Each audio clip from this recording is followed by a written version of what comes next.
छात्र संघ होना चाहिए और सरकार इस पर विचार जरूर करेगी। नेताओं का भी विरोध कर दे, तो आपकी नज़र में आजमगढ़ में भाजपा का सबसे बड़ा नेता कौन? हम नेता हैं, हमारी जिम्मेदारियां हैं और जहां समस्या वहां हम।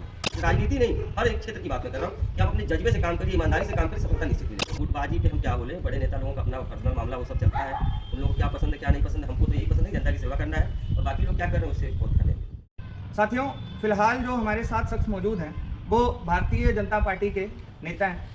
इनके बारे में मैं आपको बताऊं कि यह छात्र संघ से उपजे हुए एक नेता हैं और जब जब आजमगढ़ को एक आवाज़ की ज़रूरत महसूस होती है उस समय हमारे विनीत सिंह भैया लगातार हर मुद्दे पर, चाहे वो सड़क हो, चाहे नाली हो, चाहे पोखरा हो या किसी भी, अभी हमने यूजीसी का मामला देखा, लगातार हर मामले पर आवाज़ बनते हुए दिखाई देते। तो आज हम इन्हीं से बात करेंगे और अलग अलग मुद्दों पे हम इनसे बात करके जानेंगे चीज़ों। तो आपका सबसे पहले तो भैया चैनल पर स्वागत है। कोरोना काल में हमने लगातार आपको काम करते हुए देखा। जब बड़े से बड़े नेता घर के अंदर बैठे हुए थे तो आप लोगों को ऑक्सीजन मुहैया करा रहे थे, ब्लड मुहैया करा रहे थे, तो आपको क्या अपनी जान का कभी डर नहीं लगा? सबसे पहले आपके चैनल के माध्यम से सभी दर्शकों को मैं बहुत बहुत धन्यवाद दूंगा, आप जुड़े हैं और चैनल से इनके चैनल को सब्सक्राइब करिए सभी लोग। और देखिए, जो रही बात कोरोना काल की, तो कोरोना काल में अपने जान की परवाह हमको इसलिए नहीं लगी कि एक एक परिवार से 4-4 लोग, 5-5 लोग जब एडमिट होते थे और एक एक परिवार से 2-2, 3-3 लोगों की डेथ हो जाती थी, तो उस समय मुझे स्वयं से प्रेरणा आई कि लोगों के लिए जब कोई सड़क पे नहीं है उनकी मदद कौन करेगा। तो सुबह से लेकर शाम तक आप सदर अस्पताल में पता कर सकते हैं, मंडली चिकित्सालय जो आजमगढ़ का है, मैं सुबह से लेकर शाम तक अस्पताल में ही रह जाता था, रात के 9-10 बजे तक रहता था और बड़ा अच्छा लगता था। और घर भी नहीं जाता था, मेरे घर के सभी लोग बीमार थे लेकिन मैं घर नहीं जाता था, बड़ा अच्छा हमको लगता था और स्वयं से प्रेरणा आई थी। और वैसी प्रेरणा फिर दोबारा मैं चाहूँगा कि कभी ऐसी देश को हमारी जरूरत हो तो स्वयं से प्रेरणा वैसी फिर हमको मिले ताकि मैं देश की सेवा के लिए कुछ कर सकूँ। और देश की सेवा, इससे बड़ी कोई सेवा नहीं थी। कोरोना काल में जो हुआ उस समय मतलब कि अपने आप पे मुझे थोड़ा सा प्राउड फील होता है। प्राउड फील होता है भैया, लेकिन लगातार आप मरीजों के बीच में रहे, लोगों के जाने जाते हुए देखें, उस समय की तकलीफ को आप बयान कर सकते हैं? बिल्कुल, मैं जब कक्षा 8 में पढ़ता था तो मेरे घर पे एक भैंस हुआ करती थी और भैंस की सींग टूट गई और जब उसका खून मैं देखा तो मैं बेहोश हो गया था। और मुझे नहीं पता था कि मेरे अंदर इतनी हिम्मत होगी कि कोरोना काल में मैं ऐसे कमरे से इस कमरे से उस कमरे में जाता था, पीछे रोने लगते थे लोग और कहते थे कि बाबूजी नहीं रहे, भैया मेरा नहीं रहा, बहन मेरी नहीं रही। और कोरोना काल में 5-6 लाशों को, जो उनके परिवार वाले जलाने वाले नहीं थे, उन सबको भी हम लोगों ने राजघाट पे दाह संस्कार किया। तो वो पता नहीं कहाँ से हिम्मत आ गई और ताकत आ गई, वो तो उस समय की बात थी, उस समझ नहीं आता था कि कहाँ से हिम्मत आई कि जो रीसू भैंस का सींग टूटा देख करके बेहोश हो गया था, वो कोरोना काल में ऐसे लोगों को उठा करके जला रहा था और ऐसे ऐसे लोगों को ऑक्सीजन से लेकर के, वेंटिलेटर से लेकर के व्यवस्था कराना। तो ये हिम्मत प्रभु ने दिया था और मतलब इसके बारे में क्या ही कहा जाए। भैया, आप छात्र संघ से उपजे हुए नेता हैं। हम आपको तब से देख रहे हैं जब आप छात्र संघ में काम करते थे, चुनाव लड़े आप, और आज अगर हम देखते हैं उत्तर प्रदेश के अंदर तो कहीं ना कहीं छात्र संघ बंद, आप लगातार आंदोलन करते हुए हमें दिखाई देते हैं। तो आप लोगों ने छात्र संघ बहाली के लिए कोई बड़ा आंदोलन क्यों नहीं किया? बिल्कुल, 1-2 बार हम लोगों ने जिलाधिकारी के माध्यम से राज्यपाल को, मुख्यमंत्री जी को, प्रधानमंत्री जी को, सबको पत्र दिए थे हम लोग। और सरकार ने कुछ अच्छा ही सोच करके इस पर रोक लगाया होगा और सरकार की कुछ अलग मंशा होगी। लेकिन मैं सरकार से चाहूँगा कि अगर छात्र संघ होता है तो वहाँ से नेता पैदा होगा और राजनीति की जो होती है वो नर्सरी होती है छात्र संघ का चुनाव।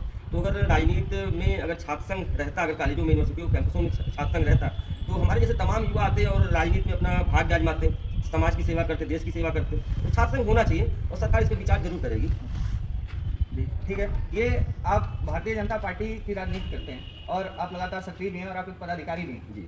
लेकिन हम अक्सर कई बार देखते हैं कि आप भारतीय जनता पार्टी के नेताओं का भी विरोध कर देते। तो आपकी नज़र में आजमगढ़ में भाजपा का सबसे बड़ा नेता कौन है? फिलहाल मैं और मैं इसलिए, मेरा ये अहंकार नहीं है। जैसे यूजीसी का मुद्दा आया तो मैं बोल रहा हूँ, जिला अस्पताल में पानी नहीं आएगा तो मैं बोलूँगा, सड़क में पानी लगा है तो मैं बोलूँगा, नाली खुदी पड़ी है तो मैं बोलूँगा, सड़क में गड्ढा है तो मैं बोलूँगा। तो नेता तो मैं हूँ। और रही बात किसी बड़े नेता का विरोध करने की, तो हम किसी का विरोध नहीं करते, हम अपनी बात करते हैं और हम अपनी बात, निजी बात नहीं कहते, हम इस समाज की बात कहते हैं। अब इसको अगर कोई अपने नज़रिए से विरोध अगर समझता है तो ये बाकी लोगों का नज़रिया है। और मैं भारतीय जनता पार्टी का कार्यकर्ता हूँ, आजीवन कार्यकर्ता रहूँगा, पार्टी के लिए जो भी करना होगा करूँगा। लेकिन पार्टी और स्वयं से पहले देश है, तो हमारे देश की जनता को, जो जनता हमको वोट दे करके सरकार बनाई है भारतीय जनता पार्टी, उसकी तकलीफों को हम ही को उठाने की जिम्मेदारी है, हम ही उठाएंगे। तो हम किसी का विरोध नहीं करते और हम नेता हैं, हमारी जिम्मेदारियाँ हैं और जहाँ समस्या वहाँ हम।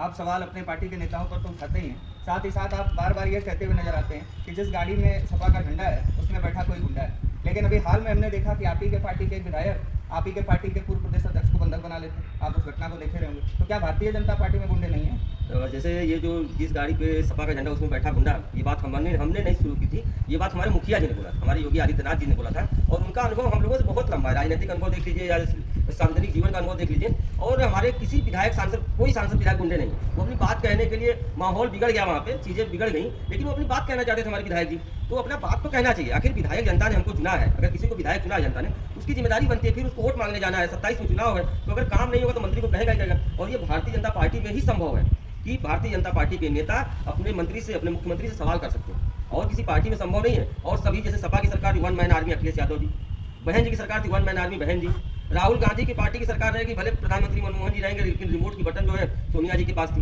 लेकिन भारतीय जनता पार्टी का रिमोट किसी के पास नहीं है। भारतीय जनता पार्टी का रिमोट जनता के पास है, हर विधायक के पास है, हर सांसद के पास है। यहाँ कोई तय नहीं है कि कौन क्या बनेगा, लेकिन वहाँ तो तय है। तो हम लोग गुंडे नहीं हैं।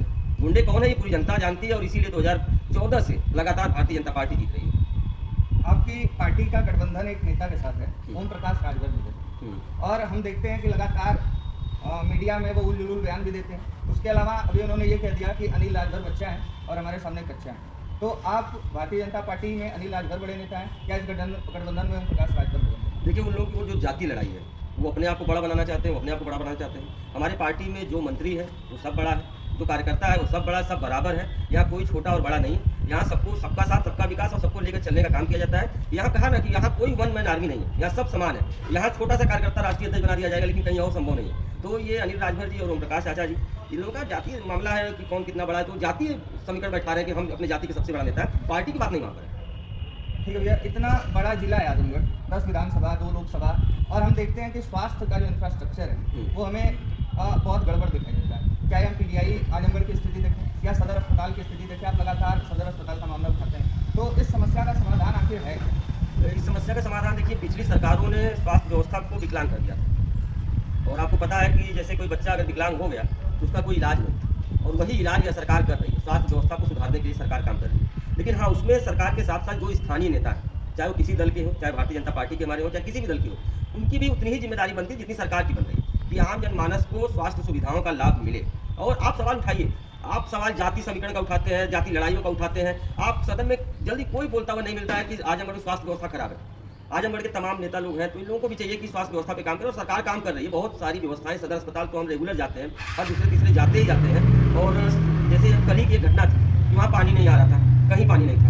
SIC को फ़ोन किया, मैंने एक वीडियो भी बनाया था, वीडियो वायरल हुई, और उसके बाद हमको लगा आधे घंटे के बाद व्यवस्था सुचारू रूप से चालू हो गई पानी की। और अभी मैं सुबह आज गया था, पूरे अस्पताल को धुला जा रहा है, और मतलब जो गंदगी आती, जो व्यवस्थाएं थी, वो कहीं ना कहीं सुधर रही हैं, और धीरे धीरे सुधरेंगी। और जब से योगी जी उत्तर प्रदेश के मुखिया बने हैं, तब से कहीं ना कहीं स्वास्थ्य व्यवस्थाओं में काफ़ी सुधार है। नहीं तो यही पिछली सरकारें हुआ करती थी कि अगर कुत्ता काटने की भी सुई चाहिए होती थी, तो माननीय विधायक जी लोग पैड लिख करके जब देते थे, तो कुत्ता काटने की सुई मिलती थी। लेकिन यहाँ हमारा पार्टी का कोई विधायक नहीं है, MLC है लोग, लेकिन यहाँ किसी से कोई पैरवी नहीं करना। आप जा करके एक दिन अपने चैनल के माध्यम से लोगों को दिखा सकते हैं कि आप सीधे जाइए, 1 रुपये की पर्ची कटवाइए, और जहाँ वो विभाग है वहाँ पर आप जाइए, और सारी चीज़ें सुधर रही हैं, और काफ़ी सुधार हो भी चुका है। तो जो व्यवस्थाएँ पहले बिगड़ी थी, जो विकलांग हो चुकी थी, उसको योगी जी सही कर रही है। भैया, एक राजनीतिक परिवार में पैदा न होना और एक धनाढ़ परिवार में भी न पैदा होना, और उसके बाद राजनीति करने की इच्छा रखना, ये कितना कठिन तो है।